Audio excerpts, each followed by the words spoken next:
Dental implants are the best natural replacement for missing teeth. They allow teeth to be supported with an analog device rather than cutting down two adjacent teeth.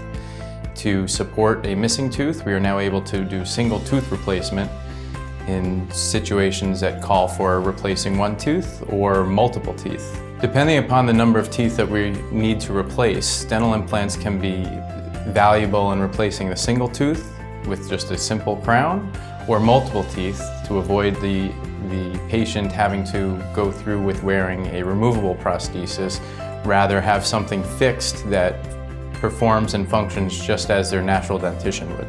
Common misperceptions with implant placement is pain, swelling, infection, but in reality, most of those are just like a routine procedure.